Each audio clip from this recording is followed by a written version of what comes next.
Bom dia, meus amores. Bom dia para quem entrou agora. Como vocês já sabem, a gente vai aguardar um pouquinho, tá bom? Só uns minutinhos.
Gente, bom dia novamente. Quem já está aqui na aula, fale comigo aí, rapidinho. Vocês querem ter aula de filosofia ou de cidadania primeiro? O que vocês querem? Filosofia. Filosofia? Depois a gente tem. Tá bom. Então, a gente não vai copiar hoje, tá? A gente vai só ver o assunto, vai só comentar. E de cidadania a gente também vai fazer a mesma coisa e vai fazer uma atividadezinha tranquila no caderno ou no livro mesmo de vocês, tá? Coisa simples. O que foi, Miguel? Tá com uma carinha estranha lá no chat.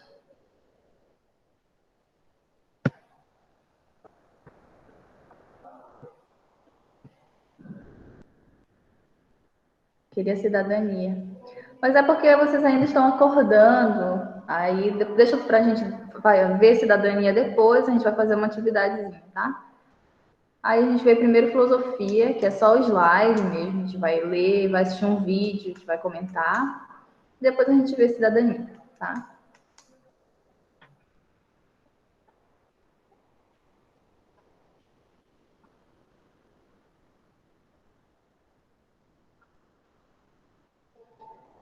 Quando der umas 8h30, mais ou menos, 8h40, eu vou fazer a frequência, tá? Uma frequência agora, na primeira aula, e a última frequência lá no final, né? A segunda frequência no final da aula, por volta de umas 9h30, mais ou menos, tá? Duas frequências, cada uma para disciplina, para cada disciplina.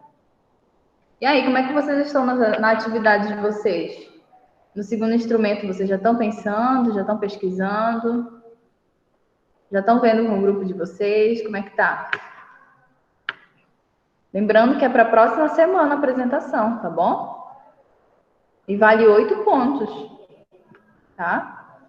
Eu já deixei disponível lá no Proesc uma opção para vocês estarem anexando a foto do caderno, tá? Com a pesquisa.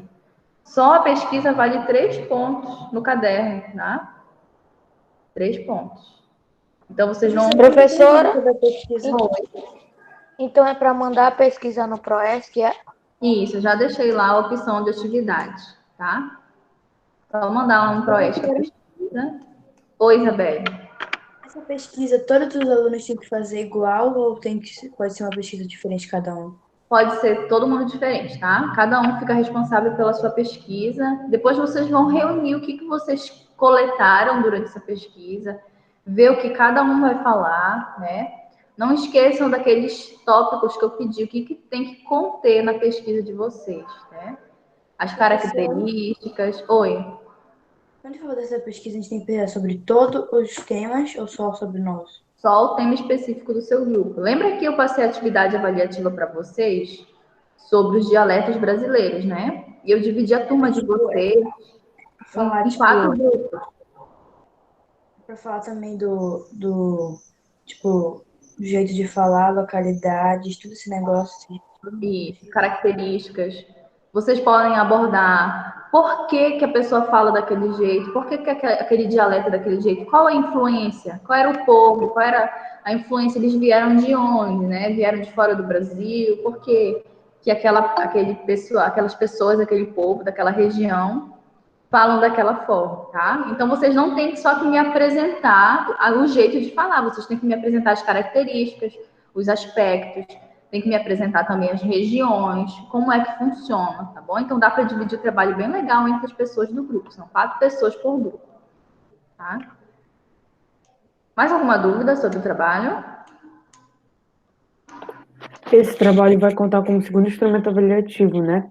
Isso, nós não vamos fazer nenhuma outra atividade sobre isso, tá? Essa é a nossa avaliação, tá? Vai ser na próxima semana, dia 17. Então, vocês têm até o dia 17 para enviar lá no Proesc a imagem da pesquisa, tá? E no dia 17 nós vamos fazer a apresentação em sala de aula virtual, que é aqui no nosso momento de sala de aula virtual. Vocês vão estar apresentando para os colegas e para mim o que o grupo de vocês está abordando. Bom dia, Ícaro, tudo bem?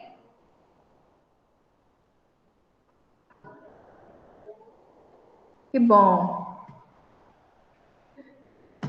Tá faltando mais gente, né? Faltando gente. É ruim porque atrapalha, atrasa. Tem gente que chega na hora. Ah, olha, o Marcos hoje chegou um pouquinho antes, a Isabelle sempre chega cedo. E a gente acaba tendo que esperar, porque senão atrasa, né? O andamento, as pessoas não chegam no horário certo da aula. Tá? Eu tô bem, Ícaro, eu tô bem, graças a Deus, tá? Estou bem. Obrigada por perguntar.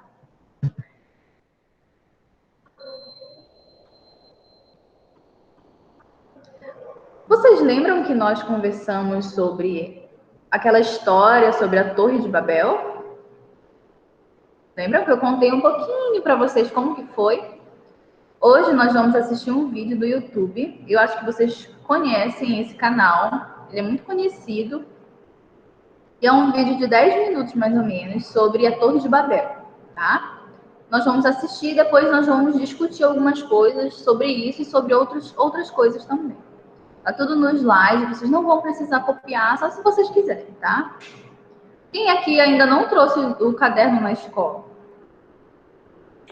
Eu, professora, porque o meu pai, ele sai 5h20 e falaram que o horário para entregar é até 5h30. Ok, muito bem. Eu vou estar corrigindo hoje os cadernos que já estão aqui, tá? E vou lançando lá no Proesc a nota de vocês, tá? Quem me mandou a avaliação pelo Proesc, eu também vou estar já corrigindo. Eu já vi que algumas pessoas mandaram pelo Proesc a foto da avaliação e eu vou lançar a nota, tá? Oi, Isabelle. Essa avaliação eu deixei no meu caderno, como a senhora falou. Oi? A sua avaliação eu deixei no caderno. Ok, tá? O caderno, ele tem que ser entregue aqui na escola, tá? Pra gente corrigir. Mas teve gente que mandou a atividade para mim. Professora, Oi, Gabriel. ontem não deu para levar o caderno na escola porque meu pai tá viajando, ele só chega agora, de 9 horas. Aí, quando ele chegar, ele vai entregar aí na escola hoje. Ok, Gabriel, tá? A gente vai estar por aqui corrigindo esses cadernos. Pedro Henrique, professora, minha avaliação está incompleta no caderno. E aí, como é que a gente faz, Pedro, para corrigir a tua avaliação? Tua avaliação completa.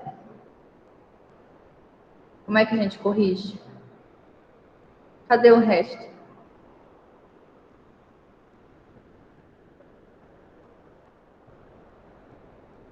Tá bom. Tudo bem, tá? Eu vi que o Miguel mandou para mim a avaliação. Se eu não me engano, o Ícaro também mandou, mas ele trouxe o caderno aqui na escola, né? Enfim, né? Algumas pessoas me mandaram e outras pessoas mandaram no Proesc, né?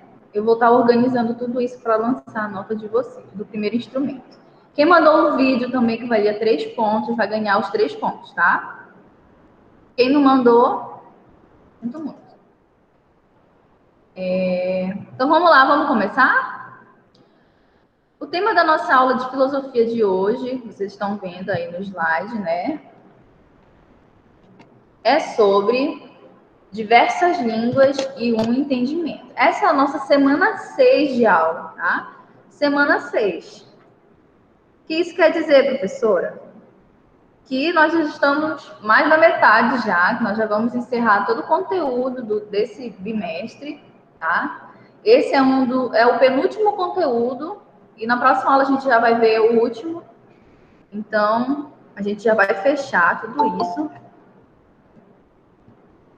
Graças a Deus, né? Conseguimos vencer esse bimestre.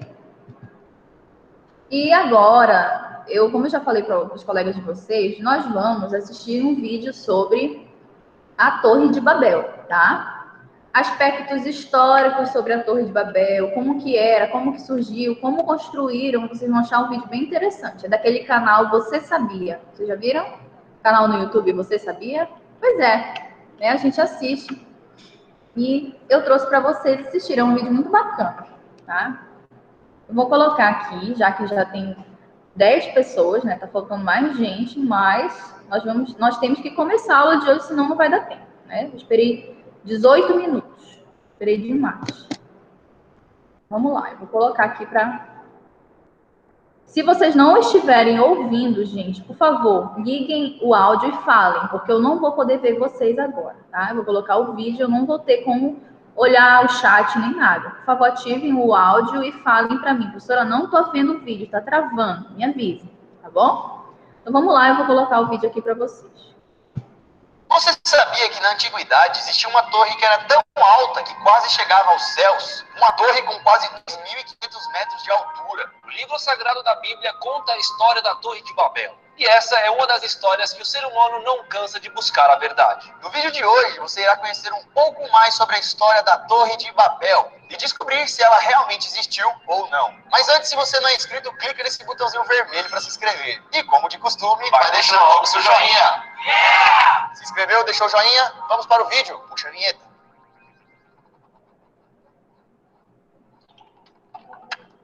A Torre de Babel.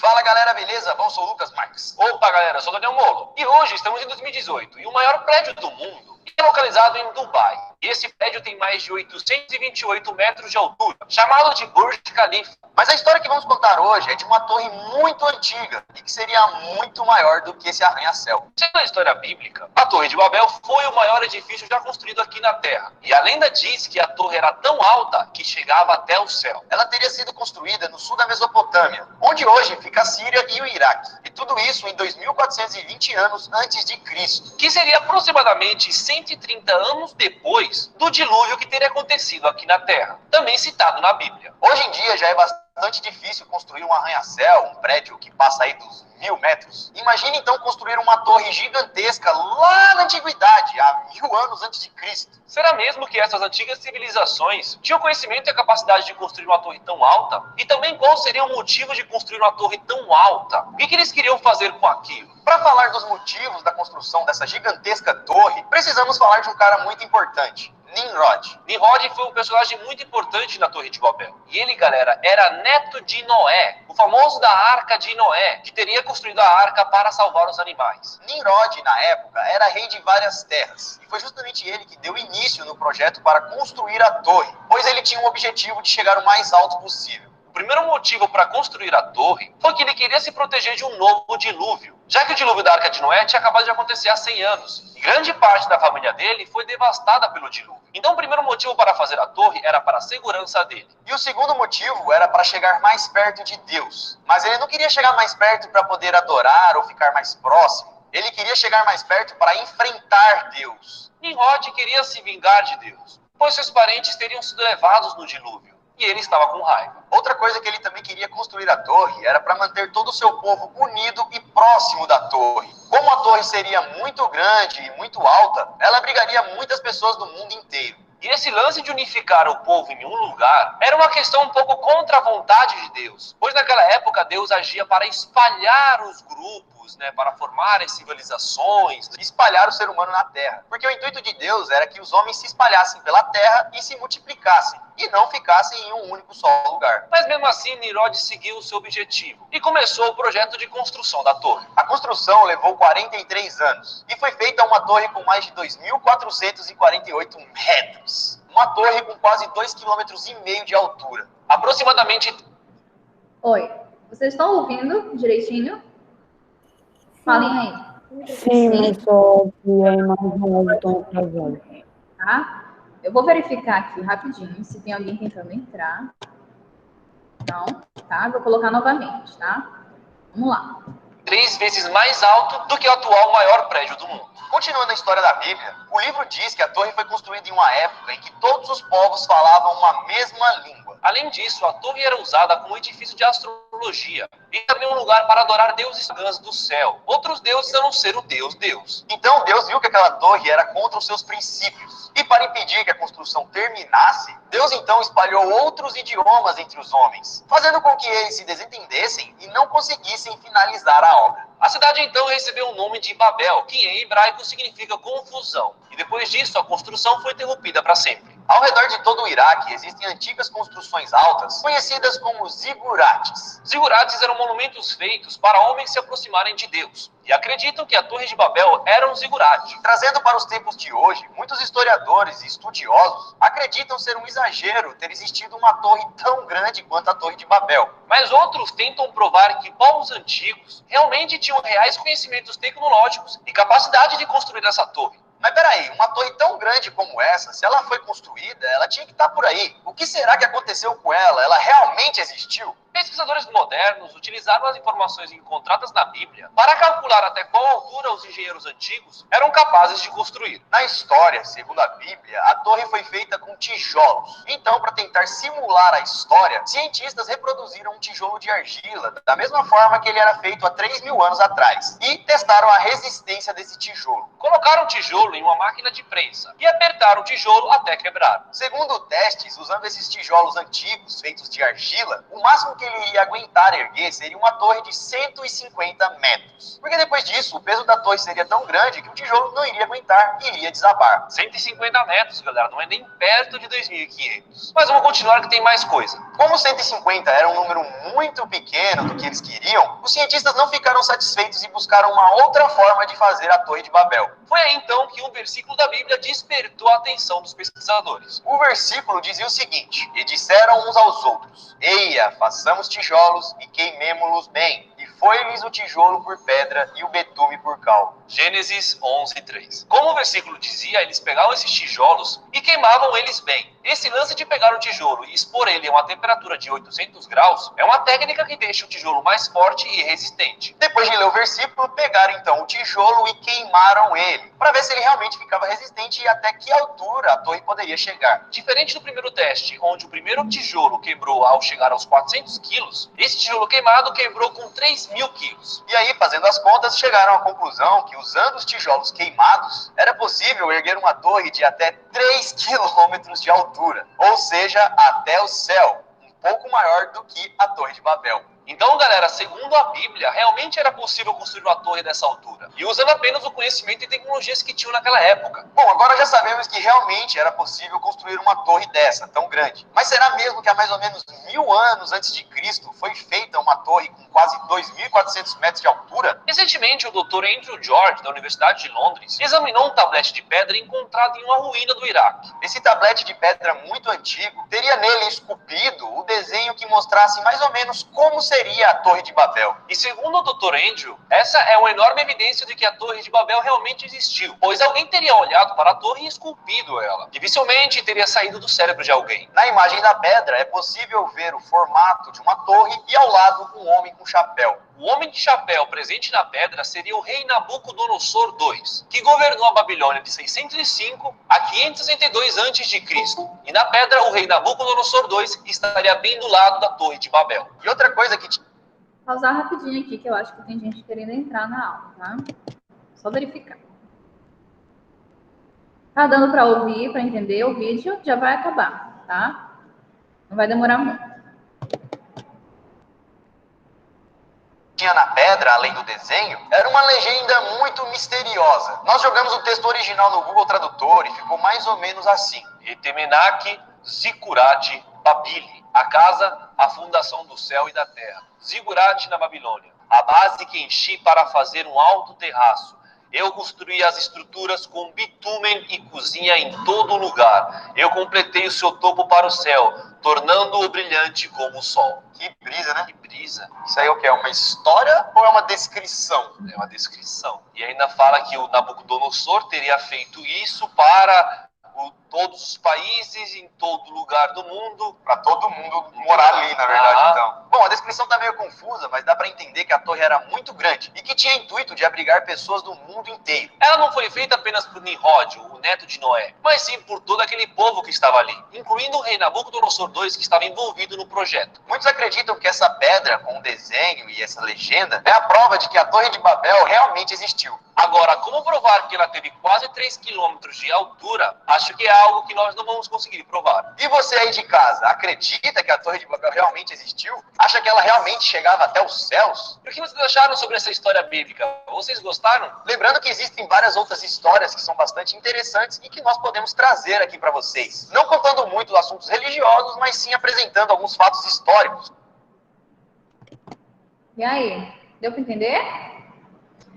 Vocês perceberam que o vídeo fala que a Torre de Babel, o objetivo dela era também concentrar os povos. Então, como que uma torre poderia concentrar os povos, gente? Os povos deveriam ter a mesma língua, né? Que foi aquilo que a história bíblica conta pra gente. Então, a mesma língua era falada por aquele povo para eles poderem o quê? Se entender e construírem a torre, né? Mas acontece que todo mundo já sabe o que foi que aconteceu, né? Deus ficou revoltado com aquela situação, se rebelou contra aquele povo e confundiu todas as línguas, né? E eles não começaram mais a se entender. Foi aí que surgiu, então, a diversidade das línguas, tá? E é isso que a gente vai estudar hoje. Diversidade linguística, tá? Das línguas. Diversidade das línguas, tá? Vou passar. Você sabia que Ok. O que é língua, gente? Tá? Língua é um instrumento de comunicação, é composta por regras gramaticais que possibilitam que determinado grupo de falantes consiga produzir enunciados que lhes permitam comunicar-se e compreender-se. Por exemplo, falantes da língua portuguesa. Então, a língua é tudo aquilo que a gente tem uma construção de enunciados, né? De alfabeto, regras gramaticais, concordância, verbos, pronomes, subjetivos, adjetivos, tudo aquilo que a gente tem na língua portuguesa, isso compõe uma língua, tá? Então, todas as línguas têm uma ordem, né? Tem uma forma de funcionar. Então, basta que a gente entenda isso, que é uma língua, tá? Alguma dúvida, alguma contribuição sobre o vídeo? Não? Então, vamos lá, vou passar. Para um povo, a língua é a língua que garante a solidariedade interna, a capacidade de equilíbrio e de desenvolvimento econômico, material e intelectual, e as condições de relacionar-se e competir com os outros povos em pé de igualdade. Então, para uma população, para uma sociedade, para um povo, é a língua que garante o quê? A solidariedade entre os indivíduos da mesma sociedade, do mesmo meio, tá? Garante o equilíbrio social, o desenvolvimento econômico, porque as pessoas precisam falar a mesma língua. Já pensou viver numa sociedade em que todo mundo fala uma língua diferente, um idioma diferente? As pessoas não iam se compreender, não iam estabelecer comunicação, não iam caminhar no mesmo rumo. É por isso que as nações, os países, elas o quê? Têm a sua própria língua, têm o seu próprio idioma, tá? Funciona assim. As variações de uma língua ou de um idioma que oscilam social, regional, histórico e culturalmente são chamadas de variações linguísticas. Então, na língua portuguesa, quando vocês estudam variações linguísticas, vocês estão estudando a variação de um idioma, a variação de uma língua dentro de um aspecto social, dentro de uma cultura de um povo, tá?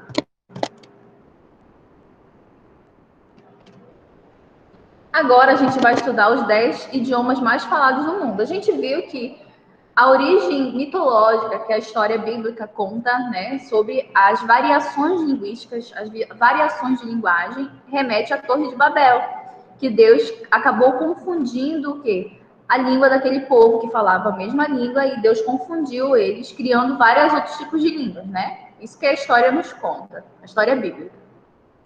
Então, a partir disso, a gente tem várias origens, né? Vários tipos de língua, né?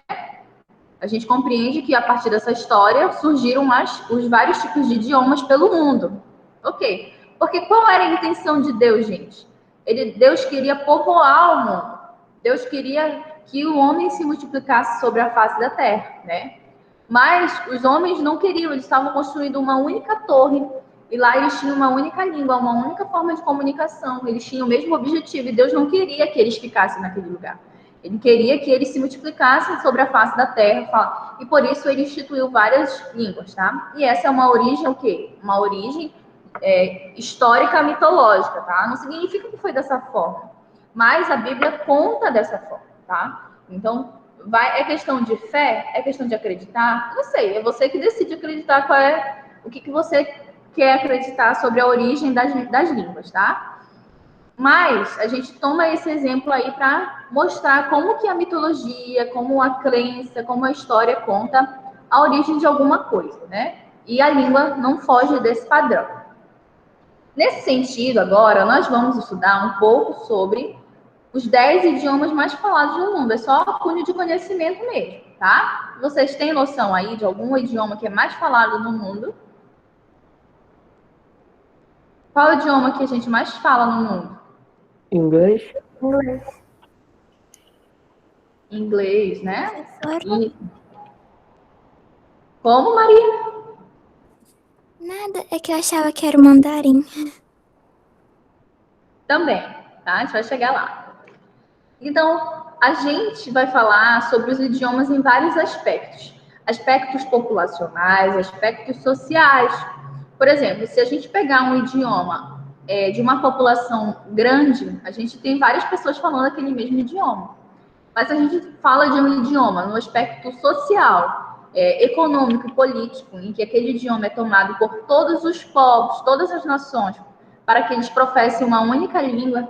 Aí são vários aspectos que a gente pode abordar sobre os idiomas, tá? Mas são vários idiomas, e eu trouxe 10, tá? Que são os 10 principais. Então, vou passar aqui aos poucos. O inglês, gente, é o primeiro, tá? Inglês é conhecido como a língua universal, vocês sabem, né? Quem falou inglês aí também acertou. O inglês aparece como a língua mais conhecida do planeta.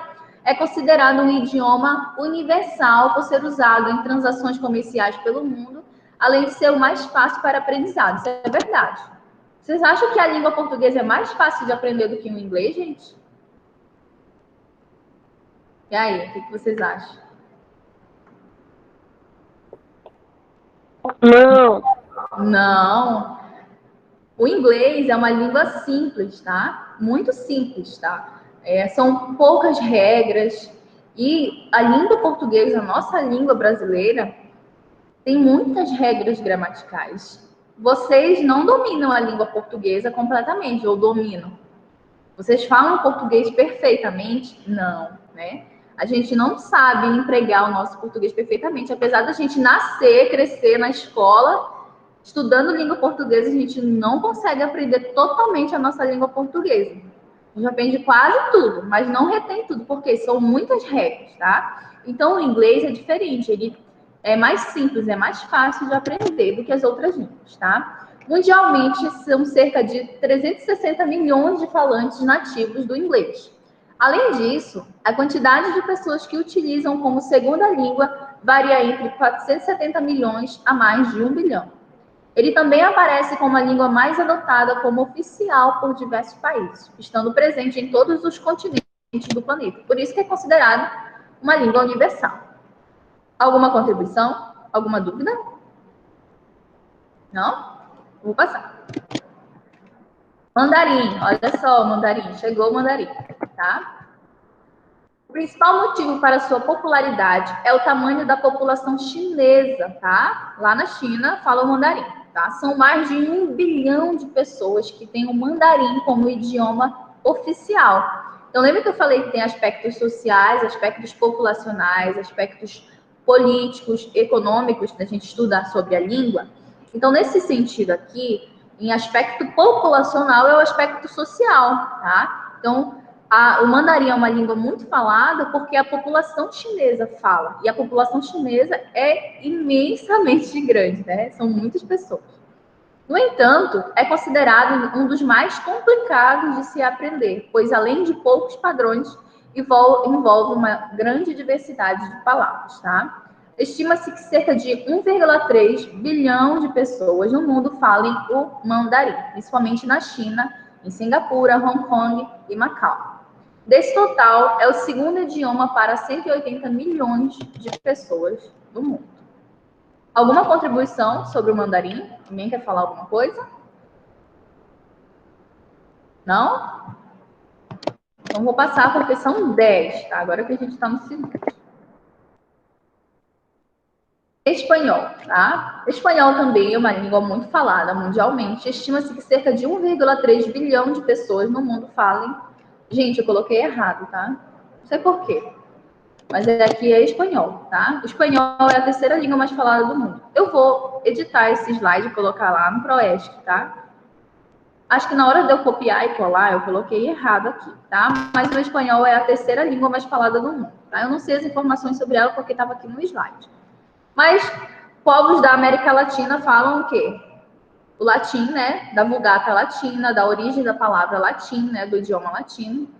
E o espanhol surge do alfabeto latino, assim como a língua portuguesa. Então, quais são os países que falam a língua espanhola, né? Espanhol fala no México, né? Também fala também aqui na Espanha, principalmente. Utiliza-se o espanhol, né, nos países da América Latina, Venezuela, Argentina, enfim, Bolívia, Peru. Então, é o mesmo idioma. Mas dentro desse idioma é igual? Não. Em cada país que fala o idioma espanhol, há uma variação dentro do próprio idioma, tá? Há dialetos específicos dentro do próprio idioma espanhol em cada um desses países. Assim como o inglês, por exemplo. Tem o inglês americano e tem o inglês britânico, né? Vocês já ouviram falar essa diferença, né? O inglês britânico, ele é mais formal. E o inglês americano, ele é mais informal, tá? Então, há essa diferença também na língua portuguesa, no espanhol, tá? O Ícaro falou que ele sabe mais ou menos o básico de espanhol. Eu também, Ícaro, eu fiz curso de espanhol e eu sei um pouquinho da língua espanhola, tá? Vamos lá, vou passar para o próximo e eu vou corrigir esse slide. O hindi, tá? É um idioma. O hindi é a língua oficial da Índia e se popularizou devido ao fluxo de imigrantes e ao tamanho da população indiana, tá? Que ultrapassa 300 milhões de pessoas. Assim como o mandarim, é considerado um idioma complicado por envolver grandes variações. Ao todo, a Índia tem 23 idiomas oficiais. Olha como dentro de uma própria língua, de um próprio idioma, nós temos variações linguísticas. Que nem aqui no Brasil. Lembra que nós estamos pesquisando sobre os dialetos brasileiros? Dentro da língua portuguesa, nós temos os próprios dialetos. Assim como nas outras línguas, língua inglesa, né? Espanhol, o hindi, que é lá da Índia. Então, há variações dentro da própria língua. Alguma dúvida sobre isso? Não? Posso passar? O árabe, gente. O árabe, tá? Outra língua também. Cerca de 250 milhões de pessoas são falantes nativos da língua árabe, que também reúne diferentes dialetos dentro da própria língua, dificultando o seu entendimento. Por conta da amplitude do idioma, estipulou-se um agrupamento de palavras faladas visando a melhoria da interpretação em diversas partes do mundo. Ou seja, o árabe, se eu não me engano, tem o árabe clássico, que é daquele dos manuscritos, né, antigamente, e tem o árabe mais contemporâneo. E assim como há os dialetos dentro do próprio idioma árabe. Então, há vários tipos de variações também nesse idioma. E tem o português, gente, né, que a gente conhece. Tem o português de Portugal, tem a língua portuguesa aqui no Brasil. Países da África, também do continente africano, falam língua portuguesa, tá? Então, o português está disseminado entre mais de 250 milhões de pessoas ao redor do mundo. Ele é encontrado no Brasil, em Angola, Cabo Verde, França, Guiné-Bissau, Moçambique, Portugal, Timor-Leste, São Tomé e Príncipe, e entre outros países. A maioria desses países, gente, que estão aqui no slide, eles são do continente africano. Por que eles são do continente africano e falam português? Alguém sabe me dizer? Por que lá no continente africano alguns países falam o português? Assim como o português de Portugal? Por causa da miscigenação. Isso, né? Vocês lembram que lá na história vocês estudam sobre a colonização portuguesa? Os portugueses colonizaram só o Brasil? Não, os portugueses colonizaram outros países, né?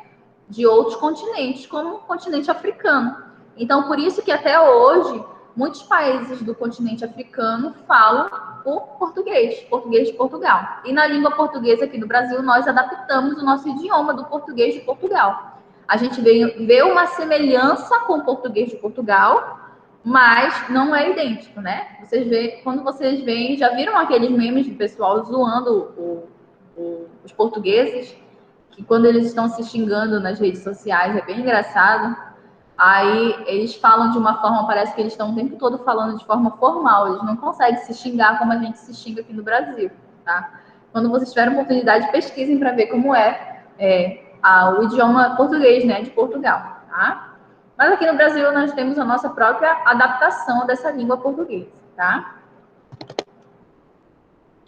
Idioma bengali. O bengali, ou bengalês, muito similar ao idioma hindi, é uma língua indo-ariana falada por mais de 200 milhões de pessoas. Ela é encontrada na região de Bangladesh, nordeste da Índia e Singapura, tá? Esse alfabeto do bengali, ou do bengalês, apresenta uma escrita, um sistema de escrita que é o brâmico, contém nada menos do que 500 caracteres, tá? E por conta disso, aprender a ler e a escrever em Bengali torna-se um desafio tanto, tá? Então a gente percebe que dentro desses idiomas mais populares no mundo, mais falados no mundo, a maioria deles são difíceis de se pronunciar, são difíceis de se aprender, tá? E quanto mais cedo a gente aprende, melhor. Tá? A gente tem mais facilidade. Quanto mais jovem, mais facilidade a gente tem para aprender outro idioma. Alguém aqui faz curso de algum idioma? Inglês, francês, espanhol? Pedro Henrique faz curso. Eu já fiz de espanhol, mais alguém? Pedro Henrique faz de inglês. Muito bem, né? Por isso que incentiva-se a criança, desde os 4 anos mais ou menos, a fazer uma outra língua, porque ela tem muita facilidade de aprender, né? Mais de um idioma. Tá? A Ana Carolina já fez inglês, ela não faz mais. O importante é que a gente retém de conhecimento. É possível aprender o idioma pela internet, gente? É possível, tá? Tem muitos canais no YouTube que ensinam o básico, né? De vários idiomas. Tem canais no YouTube, tem podcast também, tem aplicativos para o celular. Então, tem muitas formas de aprender uma outra língua pela internet. A internet possibilita esse conhecimento, tá? Vamos lá, próximo. O idioma russo. Existe mais de 170 milhões de pessoas que falam russo no mundo todo. O idioma está espalhado em mais de 16 países, tá? Como a China, a Rússia, Israel, Mongólia e Estados Unidos. Dessa maneira, ele é considerado uma das línguas mais populares do planeta também. Contém uma gramática única e particular. O russo possui um alfabeto cirílico, inspirado no grego e no hebraico, que é composto por 33 letras. Assim, o vocabulário é o mesmo utilizado para escrever outros idiomas, como o búlgaro, belorrusso e ucraniano. Ou seja, a língua russa ela é base de outros idiomas, como o búlgaro, o bielorrusso e o ucraniano, tá? E ela nasceu ali na derivação do grego e do hebraico. A gente tiver a influência também, tá? Olha, o Gabriel estava fazendo inglês num aplicativo, né? Mas é muito importante fazer, tá, gente? Se vocês tiverem oportunidade de um tempinho, assim, no sábado, no domingo. É bacana quando você está aprendendo uma nova língua. Minha irmã, por exemplo, estava aprendendo italiano, sozinha em casa, tá? E é bem interessante, porque ela começa a ouvir música, começa a tentar ler alguns textos, assistir uns filmes, tá? Quando você está aprendendo inglês, é muito bom assistir filme legendado, que você ouve a pronúncia e consegue ver o significado na legenda. É bem interessante para aprender inglês assim. Vamos lá. O japonês, tá? Cerca de 130 milhões de pessoas falam a língua japonesa, sendo que a grande maioria se encontra no Japão, em Singapura e em Taiwan. Porém, países como Estados Unidos, Brasil e Filipinas também possuem grupos de falantes do idioma, tá? A gente percebe, no final eu vou fazer uma consideração sobre isso. E tem o alemão. Gente, a língua mais difícil para mim, assim, depois do mandarim, eu acho que é o alemão, tá? Na minha opinião. O alemão é uma língua muito complicada de pronunciar, de aprender. Tem uma escrita totalmente diferente do que a gente está acostumado. Eu lembro que quando eu estava fazendo a faculdade de filosofia, a maioria dos filósofos são alemães. Então, eles são um povo muito inteligente também, né? Tem muita construção da filosofia na Alemanha. E a gente tinha dificuldade porque a tradução do alemão era feita para o inglês. E do inglês é feito para a língua portuguesa. Então, muita coisa, às vezes, se perde na tradução original, né? Não traduz do original para a língua portuguesa. É muito difícil a gente encontrar livros sobre isso, tá? Essa era uma grande dificuldade, tá? Entender o alemão. Então, eu tinha professores que faziam um curso de alemão para aprender a ler os livros no original, assim, é bem interessante. Então, no alemão, existe atualmente 98 milhões de falantes do alemão no mundo, tá? Podemos encontrá-los nos países como a Áustria, Bélgica, Bolívia, República Tcheca, Dinamarca, Alemanha, Hungria, Itália, enfim, vários países, tá? Depois do inglês, o alemão é a segunda língua germânica ocidental, tá? A gente falou do mandarim, mas o mandarim é uma língua oriental.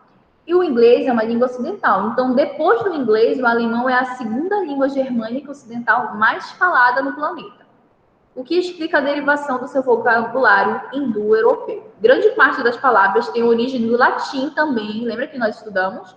E do grego, além do inglês e do francês. Então, é uma mistureba, gente. Latim, grego, inglês, francês. Mistura tudinho, nós temos o alemão, tá? Por isso que é complicado aprender alemão. Vamos ver se tem mais outro? O que a gente percebe, gente, com esses vários tipos de idiomas, né?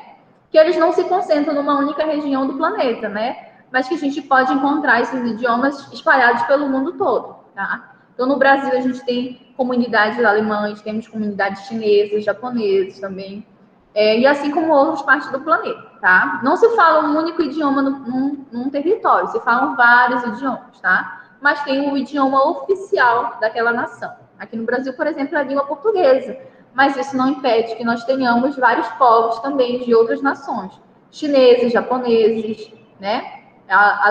Língua alemã, povos alemãos, enfim, vários tipos de língua dentro de um mesmo território, tá? Vou fazer a frequência rapidinho, tá bom? Já deu horário de fazer a frequência. Ana Carolina. Presente. Arthur, faltou, né?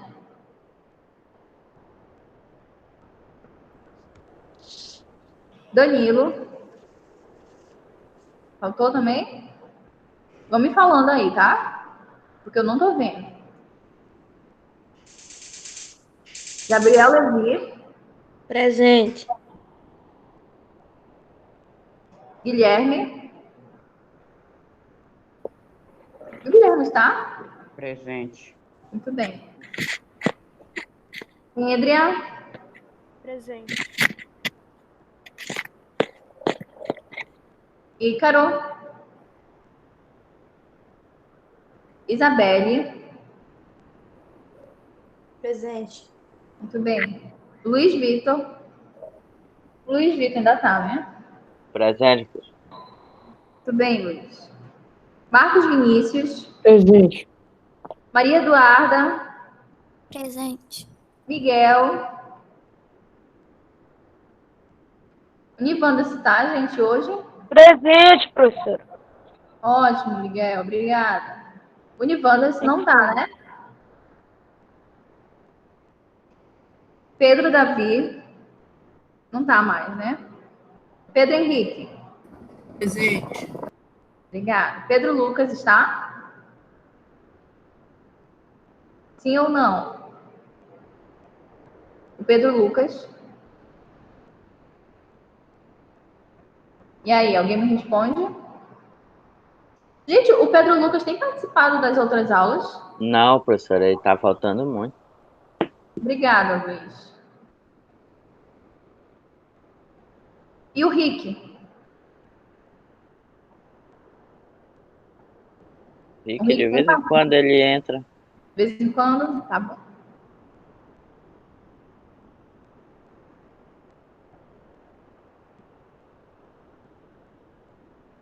Ok, muito bem, tá? Agora a gente vai continuar, só para encerrar. Então, a gente viu que no mundo todo nós temos o quê? Uma diversidade linguística, né? Uma diversidade das línguas, né? Da comunicação entre os povos. Isso depende do quê, gente? De aspectos culturais, né? Da construção de um povo. Depende de aspectos históricos, aspectos econômicos, geopolíticos. Então, a língua, ela estabelece a comunicação entre as pessoas, mas ela estabelece o mesmo propósito, tá? Então, toda nação, todo um povo, toda uma sociedade tem uma língua estabelecida, tá? Diversidade linguística no Brasil. Isso aqui é só um acúmulo de curiosidade, tá? No Brasil, nós sabemos que nós temos, dentro do nosso território brasileiro, nós temos diversidade linguística também, né? A gente sabe que o nosso idioma oficial é a língua portuguesa, mas dentro da própria língua portuguesa nós temos uma variação linguística. Nós temos uma diversidade linguística. Temos os nossos próprios dialetos, né? Lembra que nós estamos pesquisando sobre os dialetos, né, dentro do Brasil, dentro do nosso território brasileiro. Ok? Então, o Brasil é o país com o 8º maior número de línguas em uso, tá? Vocês sabiam que no Brasil, até hoje, nós temos 180 línguas dentro do nosso território brasileiro, além da língua portuguesa? Vocês sabiam disso? Sabiam? Não? Pois muito bem, ó. Por que nós temos 180 línguas, gente? Porque ainda no Brasil nós temos comunidades indígenas, né? Povos indígenas. Professora, Oi. a principal é Tupi-Guarani, eu acho. Isso. Tá? Então, mais línguas que a gente conhece dos indígenas, vocês lembram algumas? O nome delas? Das línguas? Nós temos Tupi-Guarani. o Tupi-Guarani, quem mais? Vocês lembram só do Tupi, Tem várias outras línguas, tá? Além do Tupi-Guarani, tá? Mas aqui, olha, a maioria das línguas é nas comunidades indígenas. São 180 línguas.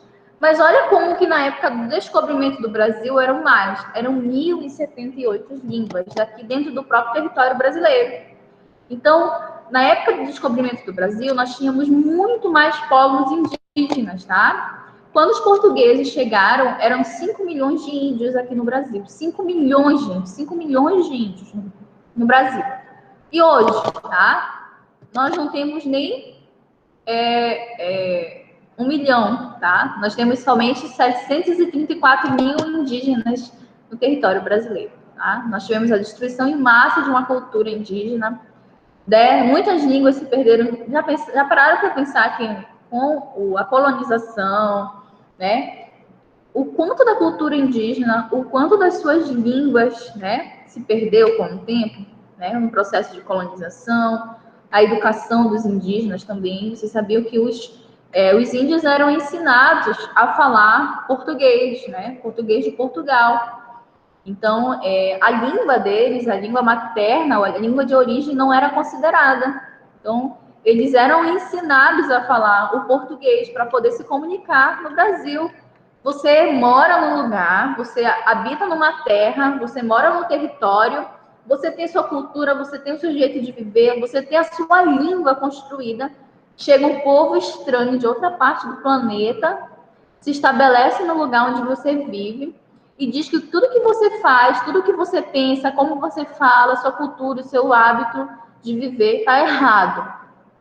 E, de repente, eles começam a ensinar para você que tudo que você já fez na sua vida estava errado e que você precisa se adaptar e que você precisa passar a vestir roupa, que você tem que ter os hábitos e a cultura portuguesa, que você tem que crer no cristianismo, que você tem que falar o português de Portugal.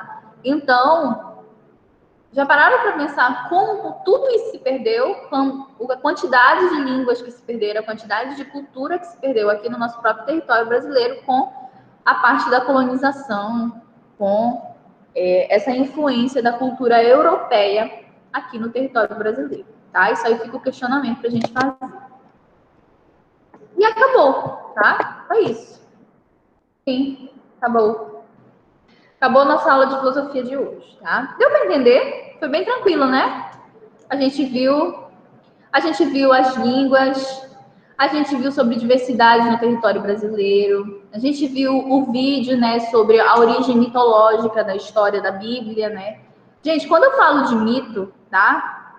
Mitologia, não pense que mito é uma coisa que é falsa, tá? Tirem isso da cabeça de vocês, vou ensinar uma coisa para vocês. O mito não é uma história falsa.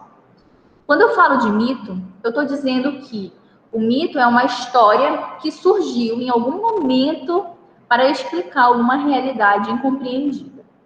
Então, se eu não tenho como saber como foi que surgiu alguma coisa, o mito vai tentar me explicar como foi que surgiu, tá?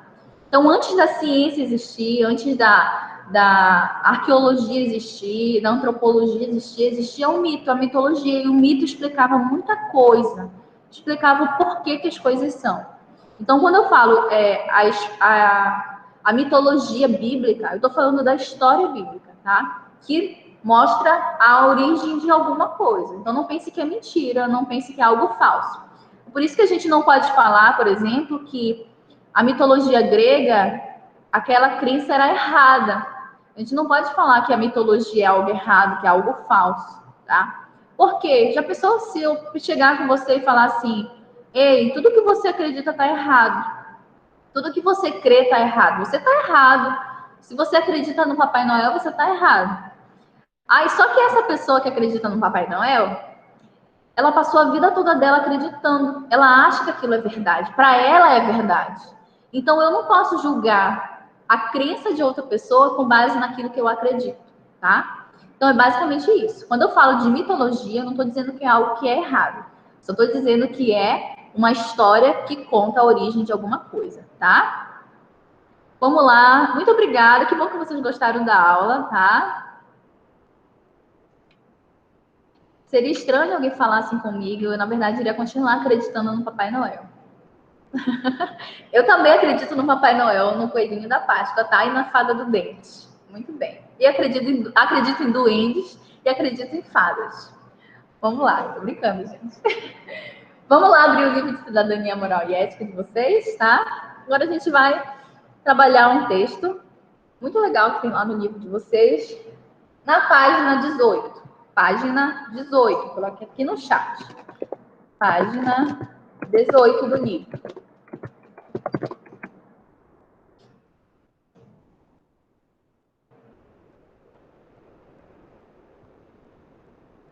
Isabelle, qual foi a atividade que você fez, Isabelle?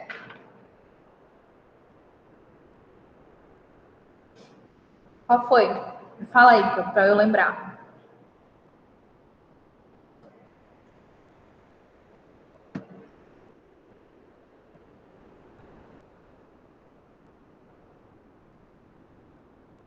Professora, foi a da página 17, era foi pra gente terminar, que a gente só tinha feito a página 16. Isso, né? O texto que fala do Fabiano, né? É isso? Isso, do Fabiano, né? Que a gente leu na última aula, nós fizemos atividade em sala e eu pedi para vocês terminarem de fazer, não foi? A letra D e a questão 4, se eu não me engano. Muito bem, Isabelle, que bom que você fez. Hoje nós vamos continuar, e se vocês perceberem, pegando o livro de vocês, esse é o último assunto que a gente vai estudar do livro já desse capítulo. Estão percebendo? Depois da página 19, já é outro capítulo do livro. Aí a gente encerra, tá? Conseguimos encerrar. Gente, ative a câmera de vocês, tá? Por favor, para eu ver vocês. Vamos lá. Todo mundo com o livro? Todo mundo com o livro? Página 18. Quem quer me ajudar a começar a ler? E aí? Quem é que quer me ajudar? Eu, professora. Pode ler, Isabelle. Pode ler o primeiro parágrafo, tá? Qual parágrafo da página 16? Isso, página 18. Página 18, tá? Tá. O corpo comunica. Isso. Desde que nascemos, usamos o corpo para comunicar emoções, sentimentos, mesmo sem perceber. Ninguém precisa estudar a linguagem corporal para usar. Ela é inata e inconsciente. Usamos naturalmente o tempo todo. Gestos simbólicos como ferramenta para nos comunicar sem falar. Todo mundo entende quando alguém balança a cabeça para dizer não ou fixa o olhar penetrante para mostrar interesse ou paquerar. Ok, muito obrigada. Então, olha só, Isabelle, você acabou de ler esse primeiro parágrafo, né? Esse parágrafo é introdutório. O que esse parágrafo está falando, gente? E aí, alguém se arrisca a dizer o que o parágrafo está falando, esse primeiro parágrafo? Alguém quer falar? Não? Vamos lá. O primeiro parágrafo está dizendo que nosso corpo se comunica, tá? De diversas formas. É preciso saber o que é uma linguagem para a gente utilizar a expressão corporal? Não, tá? Desde que a gente nasce, a gente já expressa as coisas que a gente quer, tá? Quando a gente é bebê, todo mundo aqui já foi bebê uns dias, né? Já foi neném, tá? Vocês eram muito fofinhos, acredito. E quando vocês eram neném, vocês utilizavam a expressão corporal, porque vocês não sabiam falar, né? Quando vocês estavam querendo algo, vocês esticavam a mão para querer pegar.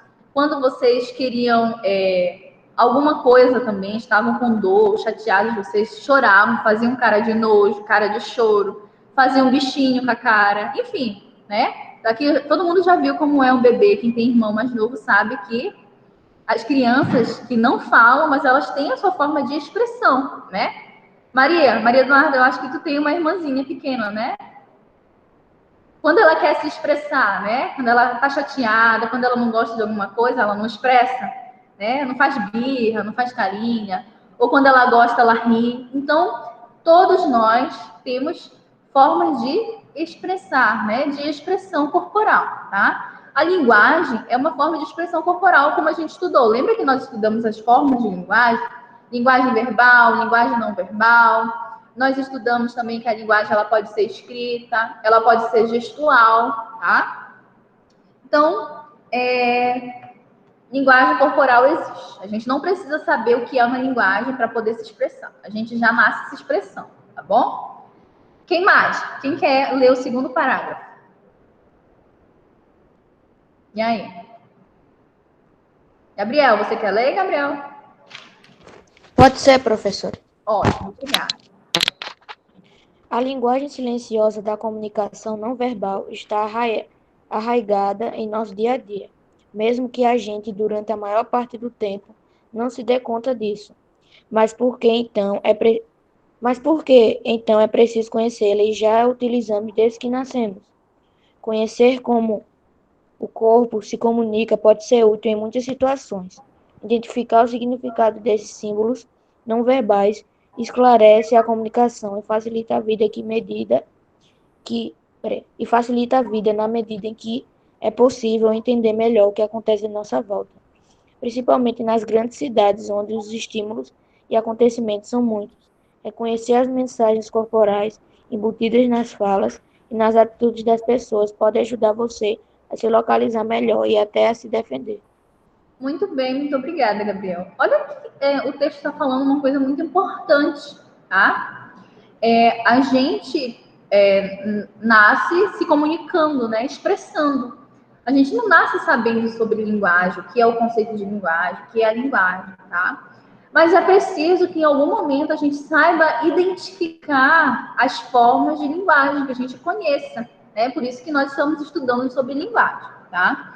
Então, em algum momento da nossa vida, a gente tem que aprender a reconhecer a linguagem não verbal, que é a linguagem quando o nosso corpo se comunica, tá? Ou quando a gente vê alguma imagem, alguma expressão acontecer, tá? Mas, geralmente, linguagem não verbal é o que a gente utiliza no nosso corpo, que é o que o texto está trabalhando, tá? Vamos focar na parte do corpo, na comunicação corporal.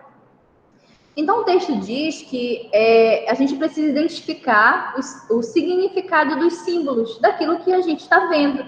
Por exemplo, se a gente está conversando com uma pessoa, a gente tem que aprender a identificar o que está significando aquela expressão que a pessoa está tendo, tá?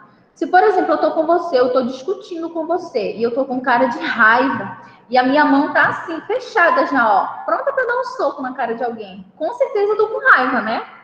Então, o que você tem que fazer? Você tem que fugir, ir para longe, porque senão, ó, cai na porrada, né? Senão, perca minha paciência por aqui. Outra coisa, quando a gente tá paquerando, namorando, né? Será que fulano tá afim de mim? Será que a menininha tá afim de mim? A gente percebe os olhares, né? A gente vê quando a pessoa sorri pra gente, tem interesse, ou não. Ou então quando a pessoa ignora a gente totalmente, né? Então, o nosso corpo expressa muita coisa. Quando vocês olham para a professora, às vezes a professora faz uns vídeos e eu tenho cada cara engraçada, porque eu expresso muito, tá? Vocês veem que eu tenho muita expressão. E eu não consigo. Vocês já viram aqueles memes que tem na internet, que a pessoa fala assim que ela não consegue disfarçar? Tipo assim, minha cara entrega tudo. Eu sou essa pessoa, a professora é essa pessoa, sabe? A minha cara já diz tudo. Eu posso querer me conter, mas se eu vejo uma pessoa fazendo alguma coisa e essa coisa não é engraçada ou não tá me agradando, eu não consigo me conter. A minha cara já me entrega. tá? Então, muita gente tem facilidade para se expressar pelo corpo, pelas expressões, né, faciais. Em contrapartida, tem pessoas que são mais neutras, né, que conseguem manter a postura, que sabem controlar suas expressões, tá bom? Tudo é questão de controle, de domínio do próprio corpo. Vamos lá, quem pode ler o próximo parágrafo? E aí? Alguém se aponta ou eu vou ter que pedir? Marcos, lê aí mais. Tá? Da página 19? Isso. Esse parágrafo Tá bom. aí. Primeiro. Vamos lá. E o que é melhor? Ter consciência dos significados dos gestos e muito importante, principalmente porque, por ser natural, é inconsciente. A linguagem corporal não mente e permite uma leitura mais precisa do seu interlocutor. Por exemplo, quando uma pessoa, ao pensar para responder uma pergunta, olha para cima à direita, significa que ela vai otimir ou mentir sobre algo. Se olhar para cima à esquerda, é que ela está tentando lembrar de alguma coisa. Torcer o pé apoiando-se na parte lateral da sola e abaixar a cabeça pode revelar que está com vergonha. Cruzar os braços ou as pernas é sinal de que você está querendo conversa ou não concorda com a opinião de quem fala. Cruzar os dedos com mãos juntas, curvar-se ou ainda dobrar as pernas é uma insinuação de que você está implorando por algo. Curvar o tórax e colocando os ombros para baixo é uma postura que releva timidez e insegurança. Agora, se você estufa o peito, projetando o tórax para frente, passa a imagem de uma pessoa importante e até arrogante. Muito Ou bem. seja, Muito pode obrigada, continuar? Marcos. Depois a gente vai terminar esse último parágrafo aí. Olha o que o texto está falando, gente. Está trazendo vários exemplos, né, de expressões corporais, tá? O primeiro exemplo é quando uma pessoa pensa para responder uma pergunta. Quando alguém pergunta uma coisa para vocês, lembra quando a gente, deixa eu pensar, a gente faz bem assim, deixa eu pensar. E o texto está dizendo assim, quando uma pessoa pensa para responder e ela olha para cima, para a direita, significa que ela está pensando em algo para omitir, né? Está pensando numa desculpa, tá? Mas se a pessoa pensa e olha para a esquerda, para cima, ela está tentando lembrar de uma coisa que aconteceu. Lembrem aí de um momento que vocês caíram de bicicleta. Lembrem aí. Algum momento na vida de vocês que vocês caíram de bicicleta. Alguém já caiu de bicicleta? Ou já passou uma vergonha na rua? Eu já caí de bicicleta. Olha, o Guilherme acabou de fazer o que eu falei. Ele estava lembrando e ele olhou para a esquerda e para cima. Tá vendo? Tá vendo como isso é verdade? Tá? Então, me faça uma pergunta aí. Me faça uma pergunta. Qualquer pergunta. Vamos lá. Qualquer pergunta não. Alguma pergunta. Me faça uma pergunta aí. Vamos lá. Alguém me faça uma pergunta? Qualquer pergunta. Ana, me faz uma pergunta, Ana. Professora, todos os seus aniversários já teve, por exemplo, quando a senhora tinha 6 anos, teve tema? Teve. O tema foi de princesa, tá? Olha só, eu parei para pensar e me lembrei. Olha como eu tô olhando para cá, para cima, para cá, para esse lado, para a esquerda. Esse lado do nosso cérebro, gente, tá? Ele é onde concentra, tá? Concentração das memórias, das lembranças. Então, o nosso corpo expressa. Olha, eu tô olhando para cá, para cima. Eu tô lembrando do meu aniversário de 6 anos que eu ganhei um monte de presentes. Eu tenho até foto, eu tava na cama, assim, e tinha muitos presentes. É muito legal, tá? A Ana Carolina falou que quando ela tinha 6 anos, ela caiu no buraco. O Marcos, eu bati no pneu de outra bicicleta e eu voei pra frente. Tá aí um dia que eu nunca vou esquecer. Eu também, eu atropelei um carro uma vez. Depois eu conto pra vocês como foi. O Marcos também estava de skate e uma pedra entrou na roda e saiu rolando a ladeira até o final. Nossa, Marcos, que coisa! Enfim, gente, tá? Esses são exemplos de quando a gente recorre à nossa memória, a gente também expressa, tá? Outro exemplo que o livro traz. Torcer o pé, apoiando-se na parte lateral da sola, abaixar a cabeça pode revelar que você está com vergonha. Vocês já viram uma pessoa com vergonha? Apresentando o trabalho, por exemplo. Vocês, quando apresentavam aqui na escola, na frente de todo mundo, o que acontece quando a gente está apresentando o trabalho? E aí? O que Eu acontece? já vi gente que fica olhando pro teto tentando lembrar. Tem gente que fica assim, ó. Tem gente que bate o pé, tem gente que fica bem assim dançando, né? As pessoas ficam expressando, tentando expressar a vergonha. E o corpo, gente, o corpo, ele não nega, tá? Você pode estar se controlando o que for, mas alguma coisa o seu corpo vai expressar, tá? A Ana diz que ensaia bastante, tá? A Ana Carolina disse que também não tem vergonha. Não tem vergonha, Ana? Tá bom, não tem vergonha. Ela ensaia bastante, uma pessoa muito confiante, né? Gente, eu fico igual um boneco de Olinda, sabe? Eu fico bem assim. Porque eu fico com muita vergonha de apresentar as coisas. E eu falo muito gaguejado. Quando eu tô nervosa, eu gaguejo demais. Tá? Gente, vocês estão falando, vocês já foram atropelados. Que horror. Enfim, tá? Vamos lá. Outro exemplo. Cruzar os braços ou as pernas é sinal de que você não está querendo conversa ou não concorda com a opinião de alguém que fala. Gente, tem um canal no YouTube que eu amo, tá? Eu indico para vocês assistirem. É um canal que ensina as pessoas a lerem expressões corporais. Então, se você quer descobrir que uma pessoa está mentindo, ou ela está nervosa, ou ela está com nojo, vocês vão lá nesse canal aprender com o Victor. Se eu não me engano, o nome do rapaz é o Victor. Alguém sabe qual é esse canal que eu tô falando no YouTube? Vou colocar aqui no chat. Metaforando é o nome do canal.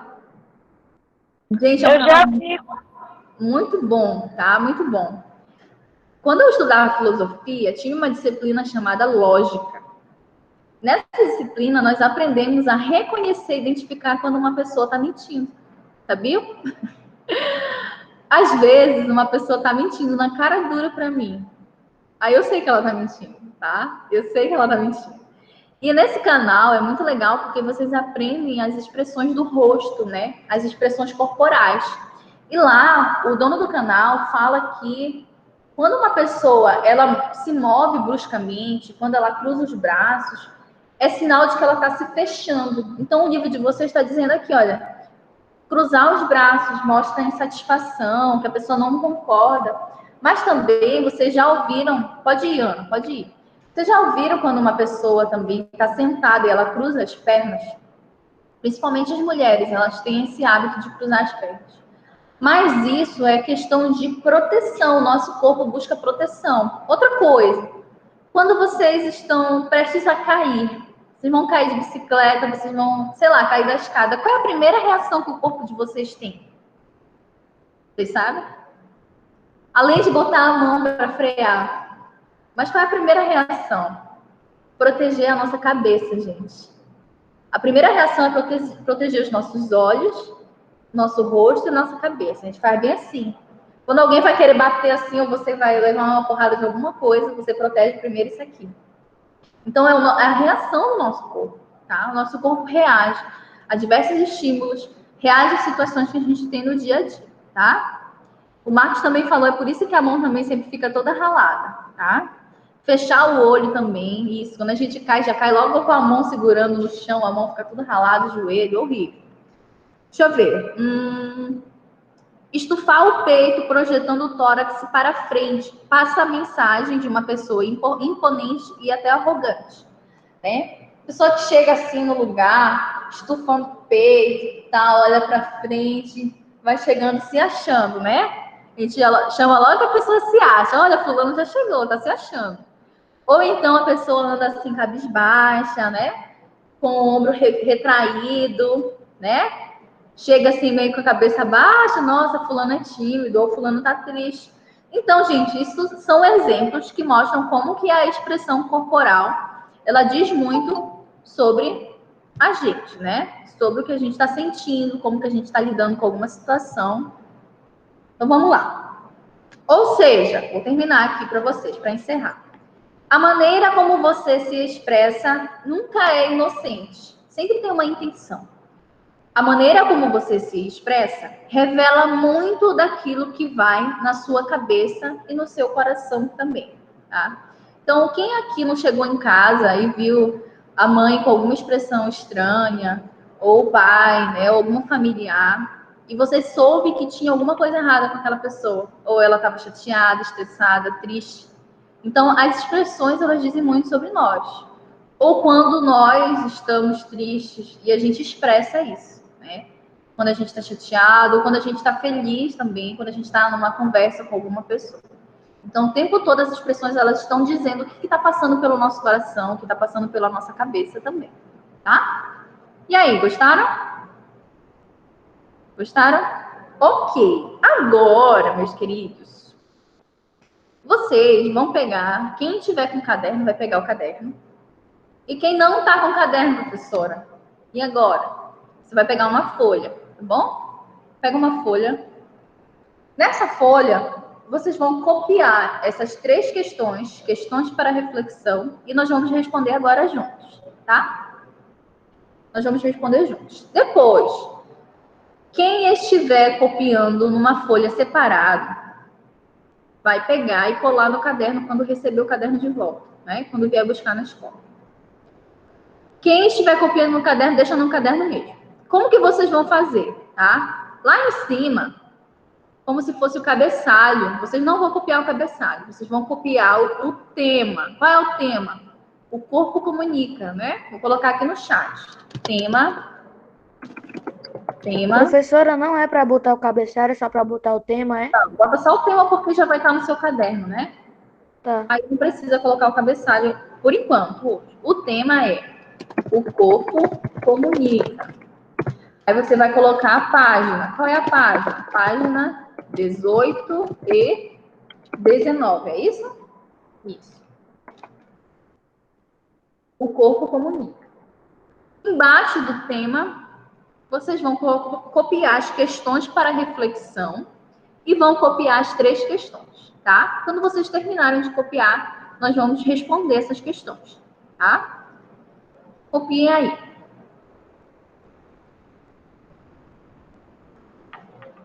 Enquanto vocês copiam, eu vou fazer a frequência, tá bom? De novo.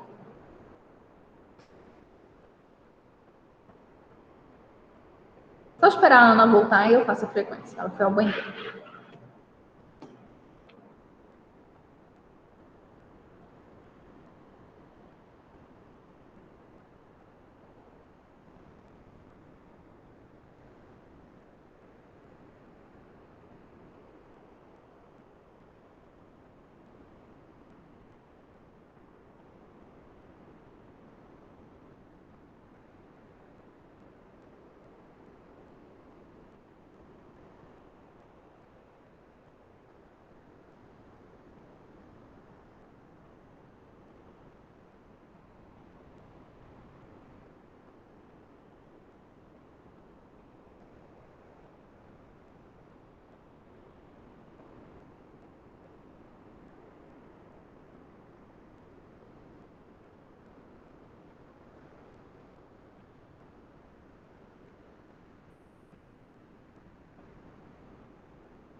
Ana, nós estamos copiando no caderno ou numa folha separada para quem está sem o caderno.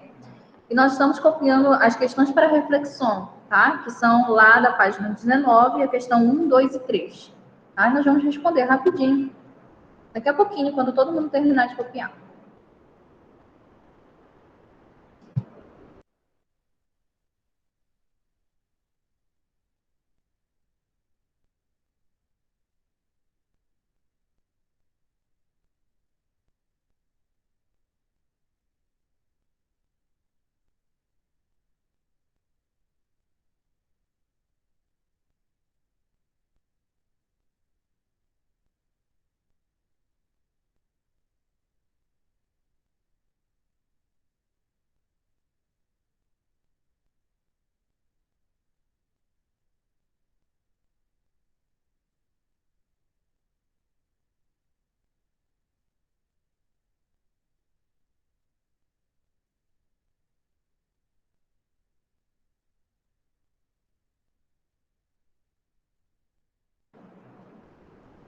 Quem for terminando de copiar as questões, já pode tentar resolver, tá bom? Pode ir tentando resolver. De acordo com o que a gente trabalhou aqui, Ícaro, pode tentar ir resolvendo, tá bom? Responde as questões. Aí depois a gente vai compartilhar o que foi que vocês responderam, tá?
Quem terminou de copiar pode ir respondendo, tá? Daqui a pouquinho eu vou perguntar o que foi que vocês responderam e a gente vai ver como que foi a resposta de vocês.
Agora que a Ana já voltou, eu vou fazer a frequência, tá bom? Ana, Presente. o Danilo, tá, gente? Não, né? Gabriel, Presente. Guilherme. O Guilherme saiu, eu acho. Andrea, Presente. Ícaro, Isabelle, Presente, Luiz professora. Vitor,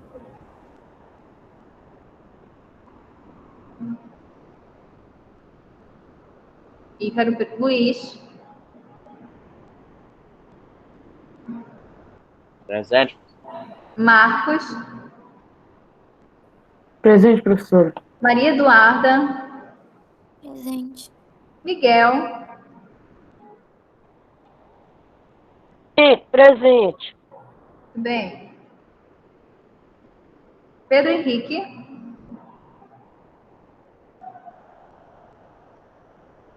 ok, Pedro. Pedro Lucas faltou, Henrique faltou.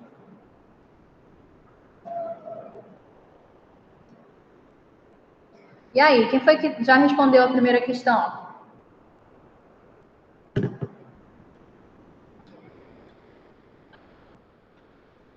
Ícaro, quer compartilhar com a gente o que foi que você respondeu? Pode colocar no chat, tá? Eu vou ler a primeira questão. Questão 1. Você se identificou com algum dos exemplos de movimentação corporal que indica uma emoção ou um pensamento? Qual? Então, aí, dentre aqueles exemplos que o texto está falando, que a gente comentou, qual você se identificou? Não, já vou sair.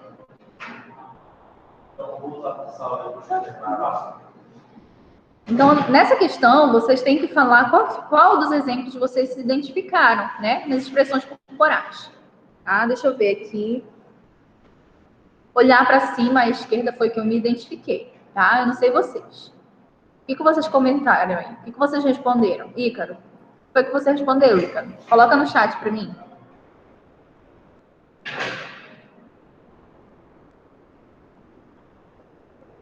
Andrea, se quiser colocar no chat também, pode colocar, tá?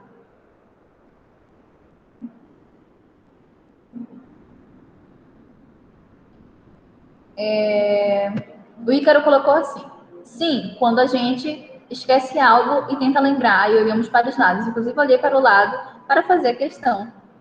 Ótimo, muito bem. Marcos Vinícius, todos, quase. Muito bem, né? A gente se identificou com quase todos também, tá? Mais alguém? Não? Vamos lá, segunda questão. Você costuma prestar atenção no modo como as pessoas gesticulam ou movimentam o corpo? Por quê? Posso falar, professora minha? Pode, Ana, pode falar. Eu botei assim, que eu não costumo prestar muita atenção, mas às vezes, mesmo se eu prestar atenção, eu consigo entender alguns movimentos. Ótimo. Mais alguém? Gabriel, o que foi que você colocou nessa questão? Você respondeu? Sim, professora, eu botei que Pode falar. eu costumo ver de vez em quando. Aí quando eu costumo ver é quando eu quero saber se a pessoa tá mentindo ou não. Ok, muito bem. Mais alguém? Marcos, você respondeu, Marcos?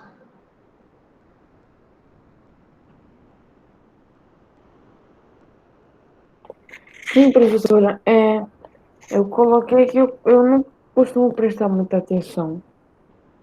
Assim, eu presto mais atenção, por exemplo, quando estou falando com alguém que eu pergunto, eu não presto atenção no que ela faz, e sim na palavra, no que ela fala. Ok, muito bem. Maria Eduarda, você respondeu?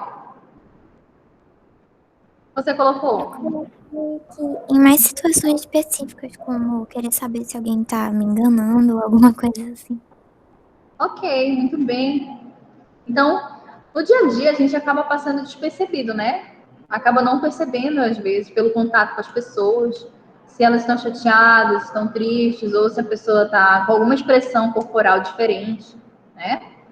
Então, as expressões corporais, gente, elas nos ajudam a identificar quando uma pessoa precisa de ajuda, por exemplo, né?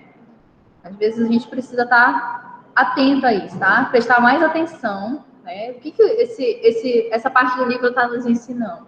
Que a gente tem que prestar mais atenção nas pessoas que estão à nossa volta, né? A gente tem que dar mais atenção àquilo que elas estão expressando, verificar se as coisas que a gente está falando, as nossas atitudes, estão causando algum tipo de transtorno em alguém, ou vice-versa, tá? Então, prestar mais atenção também nas nossas próprias expressões, né? Como que a gente está reagindo às coisas que acontecem à nossa volta. Terceira questão. Que outros movimentos corporais refletem o que estamos pensando ou sentindo? E aí, alguém respondeu essa? Eu coloquei, professora, mas não sei se está muito certo, sabe? Tá, pode falar. Eu coloquei assim, que é cruzar os braços, que eu acho que é o que muita gente usa, né, hoje em dia, que a gente vê. Sim, muito bem. O Ícaro respondeu assim na segunda. Sim, pois eu gosto de tentar entender as pessoas e também sempre quero ajudá-las. Por isso, presta atenção nos movimentos para saber se ela está com medo ou nervosa. Muito bem, Ícaro, muito bem. Outras expressões corporais. A gente falou vários aqui. Mais alguém quer responder a terceira questão para a gente encerrar? E aí? Vai encerrar. Vamos, Isabelle, pode responder. Eu coloquei assim, ó. Eu coloquei as expressões do rosto, as mãos, a pupila quando ela fica pulsando assim, sei lá, fica estranha assim.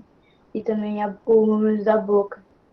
Isso, muito bem, Isabelle. Então, não existe só um tipo de expressão, né? Cada pessoa tem um tipo de se expressar diferente, né? De expressar o que o seu corpo tá sentindo, o que ela tá pensando, tá?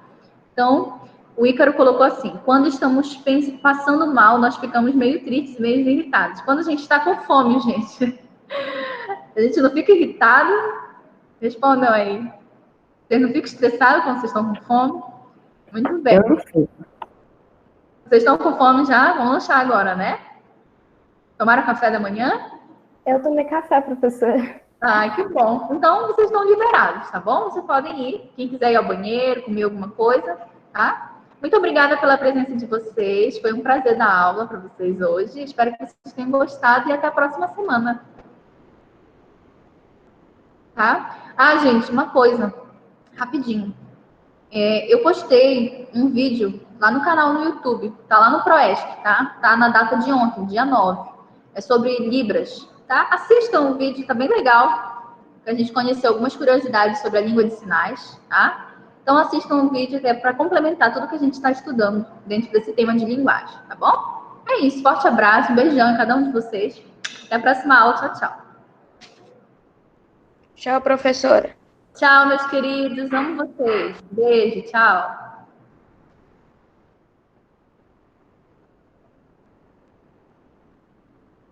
Bom dia. Obrigada.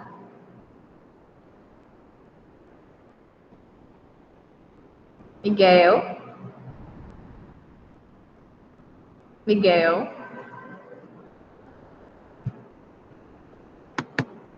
Tá.